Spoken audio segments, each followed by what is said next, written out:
जय श्री कृष्णा। आप सबका वैदिक प्रेडिक्ट में स्वागत है। आज का विषय है साप्ताहिक राशिफल 20 अप्रैल से 26 अप्रैल तक। तो पूरे सप्ताह में जो चेंजेस आने हैं या कुछ ग्रहों में, तो चंद्र का ही राशि परिवर्तन है जो थोड़ा बहुत धनु राशि से शुरू हो रहा है। बाकी तो ग्रह वैसे ही रहेंगे, इनमें कोई बदलाव नहीं है। और पूरा सभी 12 राशियों पर डिस्कस करेंगे। इससे पहले कि मैं शुरू करूं, मैं उनसे रिक्वेस्ट करता हूं जिन्होंने अभी तक सब्सक्राइब नहीं किया या नए ज्वाइन किए हैं तो कृपया सब्सक्राइब करके बेल आइकन ज़रूर दबा दें ताकि आने वाली वीडियो की नोटिफिकेशन मिल जाए। और अगर आपको वीडियो पसंद आए तो आप इसे लाइक करें, शेयर करें ताकि दूसरे भी इसका लाभ उठा सकें। और कोई भी सुझाव हो, कोई प्रश्न हो, लिख भेजिए, आपको उसका उत्तर ज़रूर मिलेगा। तो चलिए शुरू करते हैं साप्ताहिक राशिफल 20 से 26 अप्रैल 2025। और सबसे पहले मेष राशि। मेष राशि के स्वामी मंगल हैं। मंगल चौथे घर में कर्क राशि में बैठे हैं और मेष राशि में बैठे हुए सूर्य ऊंच के होकर। तो ये स्थिति आपके लिए काफ़ी अच्छी है। मंगल का नीच भंग भी हो रहा है और मंगल आपको अच्छे रिजल्ट देने जा रहे हैं, लेकिन फिर भी क्योंकि क्रूर ग्रह हैं, चौथे घर में सुख स्थान है, सुख स्थान में क्रूर ग्रह की उपस्थिति अच्छी नहीं बताई जाती है। तो यहाँ पर इतना ज़रूर है कि आप थोड़ा सा क्रोध को काबू में रखें, माता की सेहत का ध्यान रखें। बाकी आपके लिए कोई दूसरे, आपको जैसे प्रॉपर्टी वगैरह में अच्छे लाभ मिल सकते हैं। बड़े टाइम से अगर आप कोई लगे हुए थे कि प्रॉपर्टी सेल नहीं हो रही तो सेल हो जाएगी इस ऐसे पीरियड में। और जहाँ तक धन भाव की बात करें, और सूर्य बैठे हुए आपकी राशि पर जो आपका समाज में मान और प्रतिष्ठा बढ़ाते हैं, तो ये एक बहुत ही अच्छी स्थिति है। आपका सामाजिक मान सम्मान काफ़ी बढ़ेगा। और धन भाव की बात करें तो धन भाव के स्वामी जो है शुक्र हैं। शुक्र देव 12वें घर में बैठे हुए हैं, ऊंच की राशि में हैं। और 12वें घर के स्वामी गुरु दूसरे घर में बैठे हैं, कारक भी हैं गुरु दूसरे घर के। तो दोनों में राशि परिवर्तन है। ये धन का लाभ भी देता है और धन खर्चा भी करवाता है। खर्चा किस में होगा? आप हो सकता है किसी धार्मिक यात्राओं पर खर्चा करें, कोई डोनेशंस वगैरह में दें, या अपने कुछ लग्जरीज पर खर्चा करें, ऐसा भी पॉसिबल है क्योंकि शुक्र 12वें घर में ऊंच के बैठे हैं तो आपको प्रेरित करते हैं अपनी लग्जरीज पर खर्चा करने के लिए। गुरु बैठे हुए हैं मृगशिरा नक्षत्र यानी मंगल के नक्षत्र में, तो मंगल के नक्षत्र में गुरु काफ़ी एक्टिव हो जाते हैं। तो यहाँ पर ध्यान जो है वो एक्टिविटीज़ की तरफ बढ़ता है। तो परिवार में आप कुछ एक्टिविटीज़ वगैरह कर सकते हैं, परिवार के साथ कहीं घूमने भी जा सकते हैं, ऐसी स्थिति बताता है। ओवरऑल पारिवारिक स्थिति बहुत अच्छी रहने वाली है, धन का भी अच्छा लाभ होगा। तीसरे स्थान देखा जाए तो बुध स्वामी हैं, बुध 12वें घर में बैठे हैं। अब बुध 12वें घर में नीच राशि में है, लेकिन नीच भंग भी है। लेकिन ओवरऑल देखा जाए तो 12वें घर में बुध की स्थिति थोड़ा कमज़ोर होती है, खास करके जब शनि के साथ बैठे हों। तो यहाँ पर आपको थोड़ा अधिक मेहनत करनी पड़ेगी। अपना जो भी है आप कम्युनिकेशन वगैरह करते हैं उसमें क्लैरिटी लानी पड़ेगी कि आप जो भी कुछ किसी को कहना चाहते हैं, कम्युनिकेट करना चाहते हैं, वो सही कम्युनिकेट हो जाए, क्योंकि कन्फ्यूजन होने की बहुत चांसेस रहते हैं। तो इस बात का ज़रूर ध्यान रखिए। बाकी छोटे भाई बहनों के साथ संबंध ठीक रहेंगे और जो आपके साथ में काम करते हैं उनके साथ भी तकरीबन ठीक ही हालात रहेंगे। ओवरऑल स्थिति अच्छी है। बाकी जहाँ तक मैं देख रहा हूँ कि 12वें घर में क्योंकि राहु भी बैठे हैं, शनि भी बैठे हैं, तो एक श्रापित योग बनता है जो सबकॉन्शियस माइंड में थोड़ी बहुत खलबली मचाता है। तो ये स्थिति परेशान करती है। आपको मेडिटेट करना चाहिए। मेडिटेट करेंगे तो आपके लिए स्थिति काफ़ी अच्छी हो जाएगी और आपकी जो मस्तिष्क में जो परेशानी है वो ख़त्म होगी। कार्य क्षेत्र की जहाँ तक बात करें तो स्वामी शनि हैं, शनि देव जब 12वें घर में बैठे हैं राहु के साथ, तो ज़रूरी बात है कि कोई ना कोई परेशानी लेके आएंगे। आप अगर फोकस होके काम करते रहेंगे तो परेशानियां कम होंगी। इसलिए बोल रहा हूँ मेडिटेट भी करें और फोकस बढ़ाएं आपका, ताकि काम काज में आपके कोई परेशानी ना हो। तो ये स्थिति है।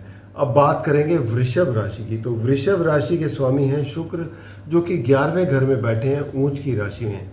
तो ये स्थिति बहुत ही अच्छी है, जो कि आपको ये करने के लिए प्रेरित करती है कि आप इनकम बहुत अच्छी होगी।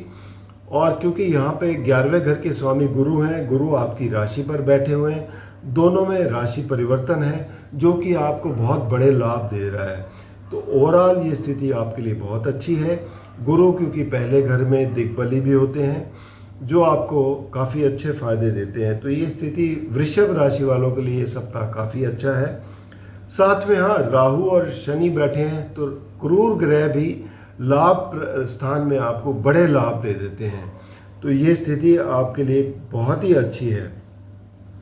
कार्यस्थल के स्वामी शनि हैं, राहु के साथ बैठे हैं, तो कार्यस्थल में ज़रूर आप फोकस बना के चलें, और फोकस बनाएंगे तो आपको काम में कोई दिक्कत नहीं होगी। वरना क्योंकि राहु के साथ जब शनि होते हैं तो ध्यान भटकाते हैं, जिसकी वजह से आपका कहीं कोई परेशानी ना क्रिएट हो जाए कार्यस्थल पर। बाकी धन भाव की बात करें तो धन भाव के स्वामी बुध हैं, बुध भी 11वें घर में बैठे हैं, तो ये भी एक किस्म से बहुत अच्छा लाभ दे रहे हैं। चौथे घर के स्वामी जो है वो सूर्य है, सूर्य ऊंच के बैठे हुए हैं मेष राशि में, जो कि 12वां घर है। तो यहाँ पर आपको थोड़ा सा ईगो कम करने की ज़रूरत है। बाकी देखा जाए तो आप कुछ अच्छे आध्यात्मिक काम करेंगे। हो सकता है अगर आप कोई विदेश से जुड़े काम कर रहे हैं तो उसमें बहुत बड़े फ़ायदे मिल सकते हैं आपको। और सप्तम भाव जो कि मंगल का है, मंगल जो है वो कर्क राशि में 3रे घर में बैठे हैं। अब यहाँ पर थोड़ी सी परेशानी ये है कि नीच की राशि में बैठे हैं, तो नीच की राशि में बैठने से पार्टनरशिप में, पति पत्नी के रिश्तों में कहीं ना कहीं कोई कड़वाहट आ सकती है, वाद विवाद हो सकता है। उससे बचने की कोशिश करें, तो ये समन्वय बना के चलें, परेशानियां कम होंगी। कार्य क्षेत्र में जैसे मैंने बता दिया आपको, इस पर आपको ज़रा फोकस करके चलने की ज़रूरत है।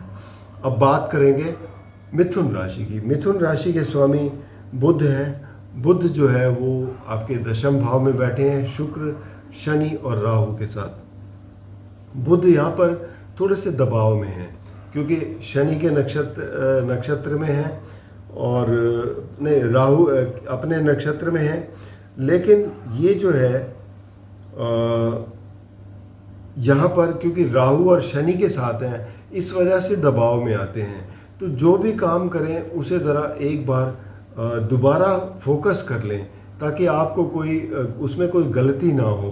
तो ये सब करेंगे तो आप कोई गलतियों से बचेंगे, जिससे आपको परेशानियां नहीं फेस करनी पड़ेगी, खासकर कार्यस्थल में। तो इस चीज़ का ज़रूर ध्यान रखें। धन भाव की बात करें तो धन भाव के स्वामी चंद्र हैं, जिनका गोचर शुरू हो रहा है सप्तम भाव से। तो सप्तम भाव में अच्छा है चंद्र का गोचर, और आपको फ़ायदा देंगे। ये चंद्र का गोचर 8वें और 12वें घर में थोड़ा सा मानसिक तनाव पैदा करता है और परेशानियां देता है, खर्चे करता है। तो बाकी जगह आपके लिए कोई परेशानी नहीं है, धन का लाभ मिलता रहेगा आपको, पारिवारिक स्थिति भी अच्छी रहेगी। और चौथे घर की बात करें तो यहाँ पर 2रे घर में मंगल भी बैठे हैं। मंगल अब नीच की राशि में है, तो नीच की राशि में होने के कारण पारिवारिक स्थिति आपको थोड़ा सा परेशान कर सकती है। यहाँ पर आपको थोड़ा वाद विवाद से बचने की कोशिश करनी है, और अपने घर में तालमेल बना के रखें, और खाने पीने का भी थोड़ा ध्यान रखें। तो ये सब चीज़ों का आप ध्यान रखेंगे तो कोई परेशानी नहीं है। बाकी मंगल क्योंकि एकादश भाव के स्वामी हैं, लाभ स्थान के मालिक हैं, धन भाव में बैठे हैं, तो धन में ज़रूर वृद्धि करेंगे। ऐसे ही कार्य क्षेत्र में स्वामी हैं गुरु, और गुरु बैठे हुए हैं वृषभ राशि में, जो कि आपका 12वां घर है। 12वां घर में अगर कार्यस्थल के मालिक बैठे हों तो ये बताते हैं कि कोई ना कोई बदलाव चल रहा है, बदलाव या तो आता है प्रोफाइल में या ट्रांसफ़र हो जाती है। इस तरीके के परिणाम देखने को मिल जाते हैं। कभी कभी तो नौकरी भी चली जाती है, ऐसा भी आता है। तो अपनी स्थिति को आकलन सही तरीके से करके चलें और कार्यक्षेत्र पर अपने सीनियर्स के साथ, अपने साथ के जो लोग हैं उनके साथ तालमेल बना के चलेंगे तो आपके लिए परेशानियां कम होंगी। तो इस बात का ज़रूर ध्यान रखें। अब बात करेंगे आपके कर्क राशि की। तो कर्क राशि के लिए चंद्र का गोचर जो है वो धनु राशि में हो रहा है, जो कि छठा घर है, और छठे घर से ये आगे सप्तम में जाएंगे।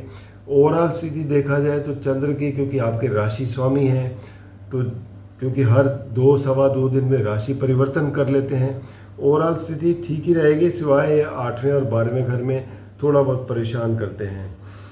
और थोड़ा आप क्योंकि भावुक भी बहुत होते हैं, तो काम में भावुक बिल्कुल भी ना हो, तो ये स्थिति है थोड़ा।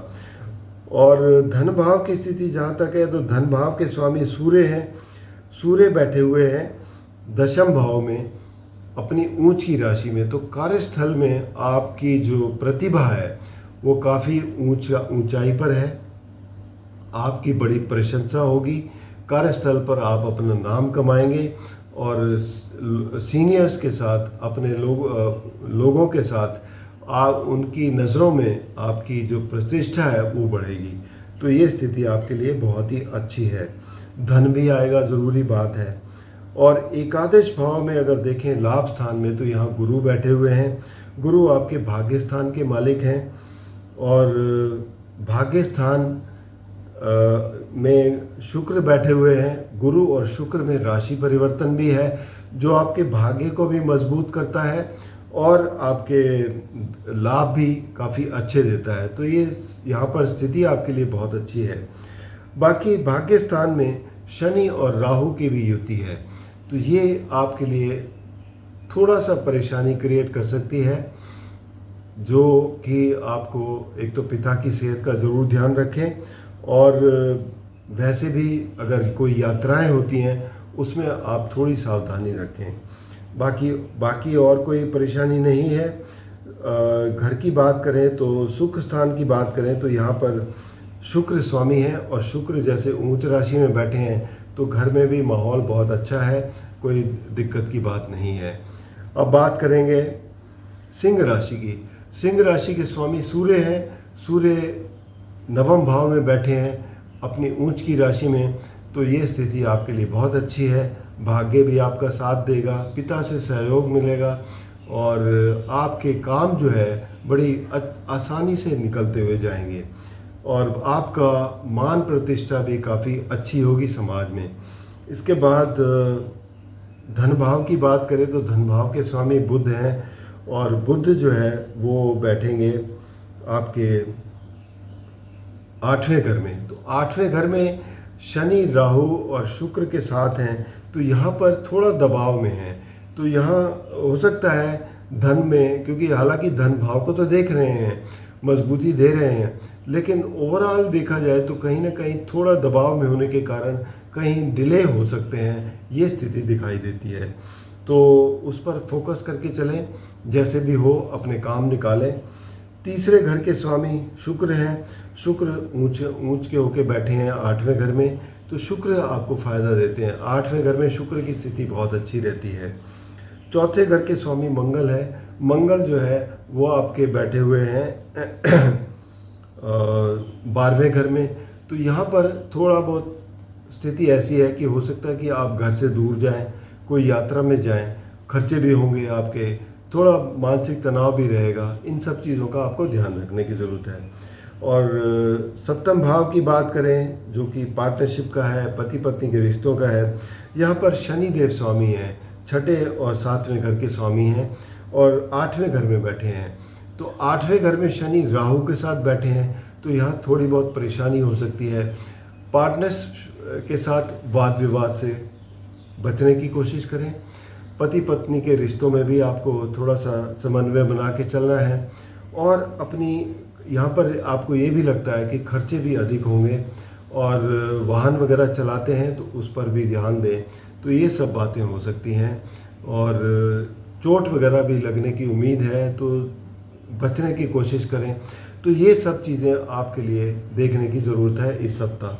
कार्यस्थल की बात करें तो कार्यस्थल के स्वामी जो है वो आपके देखा जाए तो वृषभ राशि है, शुक्र है। शुक्र 8वें घर में बैठे हैं और कार्यस्थल में बैठे हैं गुरु, तो दोनों में राशि परिवर्तन भी है। तो कोई बड़े बदलाव आने की उम्मीद है जो आपको फ़ायदा देंगे। अल्टीमेटली ये स्थिति आपके पॉजिटिव ही होगी ओवरऑल। बाकी अब बात करेंगे कन्या राशि की, तो कन्या राशि के स्वामी बुध हैं। बुध जो है वो सप्तम भाव में बैठे हैं शुक्र, राहु और शनि के साथ। तो पार्टनरशिप वैसे तो आपके राशि को देख रहे हैं, मजबूती दे रहे हैं, तो ओवरऑल काम तो आपके ठीक ठाक होंगे, लेकिन शनि और राहु होने के साथ दबाव में रहेंगे थोड़ा, तो कहीं ना कहीं डिलेज हो सकते हैं, ये सब हो सकता है। पार्टनरशिप के मामले में भी आपको ज़रा ज़्यादा ध्यान देना है, क्योंकि यहाँ पर शनि और राहु जो है आपका खेल बिगाड़ सकते हैं। पार्टनरशिप में बड़े ध्यान से आपको चलना है, नई पार्टनरशिप में इस दौरान ना करें, तो जो कि आपके लिए नुकसानदायक हो सकती है। और बस इन चीज़ों का ध्यान रखेंगे, आप समन्वय बना के चलेंगे, वाद विवाद से बचेंगे, तो आपके लिए काफ़ी आपकी अच्छी स्थिति रहेगी। धन भाव की बात करें तो धन भाव के स्वामी जो हैं शुक्र हैं, भाग्य स्थान के स्वामी भी शुक्र हैं। शुक्र जो है वो सप्तम भाव में बैठे हैं और भाग्य स्थान के में बैठे हैं गुरु, तो दोनों में राशि परिवर्तन भी है, जो आपको ये बताता है कि पार्टनरशिप में जो भी परेशानियां हैं उनसे निपटने के लिए शुक्र आपको काफ़ी मदद करेंगे और भाग्य आपका साथ देगा। तो ये दोनों का परिवर्तन आपको बचाएगा, लेकिन शनि और राहु फिर भी काम बिगाड़ने में कुछ कमी नहीं छोड़ेंगे। तो ये सब बातों का आपको ध्यान रखना है। कार्यस्थल में स्वामी बुध हैं, बुध की जैसे कि थोड़ा सा कमज़ोर हैं, तो कार्यस्थल में भी आपको फोकस होकर काम करना है ताकि आपके लिए यहाँ पर परेशानी ना हो। तो ये कन्या राशि वालों के लिए थोड़ा सा मिला जुला परिणाम मिलने की उम्मीद है। तुला राशि की बात करें तो तुला राशि के स्वामी हैं शुक्र। शुक्र बैठे हुए हैं छठे घर में, राहु, शनि और बुध के साथ। तो शुक्र जब ऊंच के बैठे हुए हैं, हालांकि राहु और शनि के साथ हैं, लेकिन ओवरऑल स्थिति आपके लिए ठीक ठाक रहेगी क्योंकि खुद पावरफुल है, इसलिए कोई परेशानी की बात नहीं है। साथ ही में 8वें घर के भी मालिक हैं शुक्र, और 8वें घर में गुरु बैठे हुए हैं जो कि छठे घर के मालिक हैं। दोनों में राशि परिवर्तन होने से विपरीत राजयोग बन रहा है, जो छठे और 8वें घर के फायदे देता है। तो ये स्थिति आपके लिए एक किस्म से विन विन सिचुएशन हो जाती है, जो कुछ भी रुकावटें आती हैं वो दूर हो जाती हैं। तो ये स्थिति आपके लिए एक बहुत अच्छी बन जाती है। बाकी धन भाव के स्वामी मंगल हैं, जो कि बैठे हुए हैं दशम भाव में नीच राशि में। मंगल यहाँ पर बली है, तो बली होने के कारण आपको फ़ायदा दे जाते हैं, लेकिन ओवरऑल काम में इमोशनल नहीं होना, क्योंकि कर्क राशि में है तो आप काम करते हुए इमोशनल हो जाते हैं। इमोशनल होने से काम बिगड़ता है, इस बात का ज़रूर ध्यान रखें। बाकी लाभ स्थान के मालिक सूर्य हैं। सूर्य बैठे हुए हैं सप्तम भाव में, जो आपको फ़ायदा देंगे आपके पार्टनरशिप में, आपके नए कॉन्ट्रैक्ट्स में। लेकिन आपको थोड़ा सा ये है कि जो सामने वाले जो मिलेंगे वो थोड़ा ईगो वाले लोग होंगे, उनके साथ आपको बड़ा संभल कर चलना पड़ेगा, तो इस बात का ज़रूर ध्यान रखें। अब बात करेंगे वृश्चिक राशि की। वृश्चिक राशि के स्वामी मंगल हैं। मंगल नवम भाव में बैठे हैं कर्क राशि में। तो वैसे तो नवम भाव भाग्य स्थान है, एक पावरफुल त्रिकोण स्थान है, लेकिन नीच राशि के होने के कारण थोड़ा सा कहीं ना कहीं कमज़ोरी रह सकती है कामों में। थोड़ा सा आपको ज़्यादा फोकस करके चलना पड़ेगा, और दूसरा क्रोध वगैरह से बचने की कोशिश करें, ये स्थिति रहेगी। बाकी सप्तम भाव में गुरु बैठे हुए हैं और पंचम भाव में जो है शुक्र, शनि, राहु और बुध बैठे हैं। अब राहु और शनि जब पंचम भाव में बैठे हों, क्योंकि पंचम भाव विवेक का भाव है, तो यहाँ पर थोड़ा मानसिक तनाव बढ़ाते हैं। लेकिन शुक्र बैठे हैं, शुक्र और गुरु में राशि परिवर्तन है पंचम और सप्तम में, जो आपको ये कह सकता है कि आप पार्टनरशिप में अच्छा करेंगे। अगर आपका विवाह की कोई तैयारी हो रही है तो वो हो जाएगा। और दूसरा, पंचम भाव जो है वो लक्ष्मी स्थान है, तो पैसों का भी फायदा तो होगा, बस लेकिन आपको बचना है मानसिक तनाव से, जो कि राहु और शनि देंगे, फोकस आपका बिगाड़ेंगे। इस चीज़ का आपको ध्यान रखना है। इसके लिए अगर आप कोई मेडिटेशन वगैरह करें ओम का उच्चारण करके, इससे आपको काफ़ी अच्छा लाभ मिलेगा। तो ये स्थिति है। बाकी सुख स्थान की बात करें तो सुख स्थान के स्वामी जो हैं वो आपके शनि देव ही हैं। शनि देव क्योंकि पंचम भाव में बैठे हैं, तो ये आपके लिए थोड़ा सा फोकस करने की बात है। अदरवाइज़ ओवरऑल रिज़ल्ट ठीक ही मिलेंगे। धन की बात करें तो धन भाव के स्वामी गुरु हैं। गुरु सप्तम भाव में बैठे हैं, आपको फ़ायदा देंगे, धन का लाभ मिलता हुआ नज़र आएगा। अब बात करेंगे धनु राशि की। धनु राशि के स्वामी गुरु हैं। गुरु बैठे हुए हैं छठे घर में। छठे घर में गुरु जब बैठते हैं तो यहाँ पर आपको रोग रिपु ऋण से तो बचाते हैं, लेकिन थोड़ा सा कमज़ोर स्थिति रहती है। इनकी दृष्टि दशम भाव पर रहेगी, कार्य क्षेत्र पर, जो आपको कार्य क्षेत्र में आपकी ग्रोथ देंगे। और नवम दृष्टि रहेगी आपके धन भाव पर, तो धन में वृद्धि देंगे। सप्तम दृष्टि रहेगी आपके 12वें घर पर, और 12वां घर वृश्चिक राशि है। तो 12वां घर में जब दृष्टि देते हैं तो अगर आप कोई विदेश से जुड़ा काम करते हैं तो उसमें आपको फ़ायदा मिलता है, या फिर आप कोई डोनेशन देते हैं, या कोई आध्यात्मिक या मंदिर में कोई ऐसी कोई काम कर सकते हैं जिससे आपका थोड़ा पैसा खर्च होता है। तो कोई बात नहीं, ये भी एक बहुत अच्छे काम है जिससे आपको अल्टीमेटली फ़ायदा ही होता है। कार्य क्षेत्र के स्वामी जो हैं वो बुध हैं, कन्या राशि है। बुध बैठे हुए हैं देखा जाए तो आपके चौथे घर में शनि, राहु और शुक्र के साथ। तो यहाँ पर स्थिति कुछ ऐसी है कि शनि और राहु की युति सुख स्थान में आपको परेशान कर सकती है, आपके सुख में कमी ला सकती है, माता की सेहत बिगाड़ सकती है। तो और साथ ही में शनि और राहु की दृष्टि दशम भाव पर भी पड़ेगी, हालांकि बुध की भी पड़ेगी, लेकिन शनि और राहु की भी पड़ेगी। इसलिए आपको थोड़ा काम काज के क्षेत्र में भी फोकस रख के चलना है। फोकस करेंगे तो परेशानियां कम होंगी। तो ओवरऑल स्थिति धनु राशि वालों के लिए भी जहां पर थोड़ा सा ध्यान देने की ज़रूरत है, अपने काम पर और अपने जो खर्चों पर नियंत्रण करने की ज़रूरत है, और मेडिटेट करके अपने मानसिक तनाव से बचने की ज़रूरत है। अब बात करेंगे मकर राशि की। तो मकर राशि के स्वामी हैं शनिदेव। शनिदेव बैठे हुए हैं तीसरे घर में राहु, शुक्र और बुध के साथ। तो तीसरे घर में बेसिकली पराक्रम स्थान में यहाँ पर क्रूर ग्रहों की स्थिति आपको फ़ायदा देती है।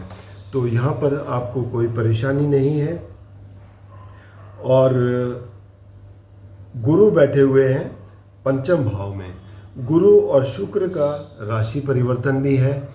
तो गुरु आपकी राशि पर भी दृष्टि है और नवम भाव पर भी दृष्टि है, और पंचम भाव में बैठकर आपको एक बहुत अच्छी सोच देते हैं, पॉजिटिव सोच देते हैं, और आपके जो काम करने की क्षमता है, आपके जो सोच है, वो उसको पॉजिटिव कन्वर्ट करके आप बहुत अच्छा क्रिएटिविटी कर सकते हैं। बच्चों से भी आपको बहुत अच्छे रिजल्ट देखने को मिलते हैं। तो ये स्थिति है। धन भाव के स्वामी भी शुक्र हैं जो तीसरे घर में बैठे हैं। तो आप पराक्रम करेंगे, उससे धन का भी लाभ होगा। और जहाँ तक देखा जाए आपके एकादश भाव के स्वामी हैं मंगल, और आपके सप्तम भाव के स्वामी चंद्र का गोचर शुरू हो रहा है आपके 12वें घर से। तो 12वां घर में थोड़ा सा खर्चा करवाते हैं, लेकिन ये 1 या 2 दिन की स्थिति रहती है। आगे जैसे जैसे बढ़ेंगे तो ये आपको फ़ायदा देते हुए जाएंगे। बाकी मंगल है एकादश भाव के स्वामी, और मंगल बैठे हुए हैं आपके सप्तम भाव में। सप्तम भाव बेसिकली जब मंगल बैठते हैं और वो भी नीच राशि में, तो यहाँ पर आपको पार्टनरशिप में भी ध्यान रखने की ज़रूरत है। आपको पति पत्नी के रिश्तों में भी थोड़ा ज़्यादा ध्यान रखने की ज़रूरत है, क्योंकि नीच की राशि में भावुक बनाते हैं और आपको हो सकता है बिजनेस कॉन्ट्रैक्ट्स में कहीं नुकसान हो। इसलिए थोड़ा सा आपको ध्यान रखने की ज़रूरत है। क्रोध से भी बचने की ज़रूरत है कि कहीं कोई अगर आप गलती करते हैं तो क्रोध भी आएगा। तो इन सब चीज़ों पर आपको ध्यान देने की ज़रूरत है। लाभ तो होगा, इसमें कोई दो राय नहीं है, लेकिन क्योंकि नीच राशि में है तो कई बार थोड़ा सा चूक भी हो सकती है। इस बात को आप नज़रअंदाज ना करें। अब बात करें कुंभ राशि की, तो कुंभ राशि के स्वामी शनि देव हैं। शनि देव दूसरे घर में बैठे हैं राहु, शुक्र और बुध के साथ। धन भाव में बैठे हैं राहु के साथ। तो दूसरा घर परिवार का होता है, तो यहाँ पर क्या होता है, धन का लाभ तो देंगे लेकिन परिवार में थोड़ी बहुत खलबली हो सकती है, क्योंकि राहु और शनि थोड़ी सी परेशानी लाते हैं। तो आपको थोड़ा सा यहाँ पर ध्यान रखना है, थोड़ा नरमी से परिवार में पेश आएँ ताकि आपके लिए, और दूसरा आपको वाणी पर भी थोड़ा काम करना होगा। आप वाणी अच्छी करेंगे तो आपके रिश्ते भी बने रहेंगे, वरना क्या होता है कि बाहर के रिश्ते भी खराब होते हैं, घर में भी खराब होते हैं। और दूसरा खाने पीने का भी आपको खास ख्याल रखना होगा, क्योंकि राहु और शनि की युति यहाँ पर आपको परेशान कर सकती है, आपकी गैस्ट्रिक ट्रबल बढ़ा सकती है। इन सब चीज़ों का ध्यान रखना होगा। चौथे घर के देखा जाए तो स्वामी जो है वो शुक्र है। शुक्र क्योंकि दूसरे घर में बैठे हैं और चौथे घर में गुरु बैठे हैं, दोनों में राशि परिवर्तन है, जो कि आपको प्रॉपर्टी से धन मिल सकता है और धन का भी लाभ होगा। तो ओवरऑल स्थिति धन के मामले में तो ठीक ठाक है। सप्तम भाव के स्वामी सूर्य हैं। सूर्य जो है वो ऊंच की राशि में बैठे हैं, जो कि मेष राशि है, और ये तीसरा घर है। तीसरा घर पराक्रम का स्थान होता है, और ऊंच की राशि में जब बैठते हैं तो आपका पराक्रम काफ़ी अच्छा होगा और आप कुछ बहुत अच्छा कर पाएंगे, क्रिएटिविटी दिखा पाएंगे, अपने स्किल बहुत अच्छी तरीके से दिखा पाएंगे। तो विन विन सिचुएशन है। कार्यस्थल के स्वामी जैसे हैं वो आपके मंगल हैं। मंगल अब नीच की राशि में बैठे हुए हैं छठे घर में। तो छठे घर में मंगल की स्थिति ओवरऑल अच्छी है, लेकिन नीच की राशि में है, तो यहाँ पर थोड़ा सा आपको स्वास्थ्य में परेशान कर सकते हैं। ब्लड से रिलेटेड अगर कोई परेशानी है या बीपी के है तो उसका खास ध्यान रखें। लोन वगैरह लेने में आपको खास ध्यान रखना है, क्योंकि नीच की राशि मंगल में लोन लिया हुआ वापस देने में बहुत कठिनाई होती है, तो इस बात का ज़रूर ध्यान रखें। अब बात करेंगे मीन राशि की। तो मीन राशि में 4 ग्रहों का योग है, शनि, राहु, बुध और शुक्र। शुक्र ऊंच के बैठे हैं, जबकि तीसरे और 8वें घर के स्वामी हैं शनि और राहु भी बैठे हुए हैं। तो यहाँ पर आपके लिए स्वास्थ्य में थोड़ी सी परेशानी हो सकती है, क्योंकि शुक्र भी अच्छे ग्रह नहीं गिने जाएंगे और शनि और राहु का युति भी जो है वो यहाँ पर आपको परेशान कर सकती है। तो मानसिक तनाव बढ़ता हुआ दिखाई देता है। यहाँ पर आपको मेडिटेट करने की ज़रूरत है। ओम का उच्चारण करें और मेडिटेट करें। दूसरे घर के स्वामी जो है मंगल हैं, वो भी नीच के बैठे हैं। वो बैठे हैं पंचम भाव में, नीच राशि में। तो यहाँ पर धन भाव के स्वामी भी अगर नीच के बैठे हैं, हालांकि लक्ष्मी स्थान में बैठे हैं, लेकिन ओवरऑल स्थिति देखा जाए तो कहीं ना कहीं कुछ परेशानियाँ हो सकती हैं, विलम्ब हो सकते हैं। मानसिक तनाव बढ़ा हुआ है दोनों तरफ से, तो ये आपको खास ध्यान रखना है। फिजिकल भी परेशानी है और मानसिक तौर पर भी है, तो इन सब चीज़ों का आपको ध्यान रखना है। मंत्र जाप करें, विष्णु सहस्त्र नाम का जाप करें और ओम का उच्चारण करके मेडिटेट करें, यह आपके लिए बहुत अच्छा रहेगा। सप्तम भाव के स्वामी बुध हैं। बुध आपके राशि पर बैठे हुए हैं और वहाँ से दृष्टि भी है, लेकिन बुध भी दबाव में है। तो यहाँ पर हालांकि बहुत ज़्यादा परेशानी नहीं है, लेकिन इन सब की दृष्टि होने से पार्टनरशिप के भाव में यहाँ पर भी थोड़ी बहुत परेशानी रहेगी। तो मीन राशि वालों को खास ध्यान रखना है, क्योंकि कार्यस्थल के स्वामी भी गुरु हैं और गुरु के लिए देखा जाए तो गुरु जो है वो तीसरे घर में बैठे हैं और आपको थोड़ा अधिक मेहनत करनी पड़ेगी अपने काम निकालने में। तो ये स्थिति है, फोकस ज़्यादा करके चलना पड़ेगा, तो तभी आपके काम होंगे। तो ये सब जो है खासकर मीन राशि वालों को खास ज़रूरत है उपाय करने की। तो आप उपाय ज़रूर करें, जैसे मैंने बताया विष्णु सहस्त्र नाम का जाप करें और मेडिटेट करें ओम का उच्चारण करके। बाकी व्यक्तिगत रूप में कोई भी समस्या है तो आप नीचे दिए गए नंबर पर संपर्क करें या फिर vedicpredict@gmail.com पर लॉगिन करके अपनी कुंडली का विश्लेषण करवा सकते हैं, पर्सनल कंसल्टेशन ले सकते हैं। धन्यवाद।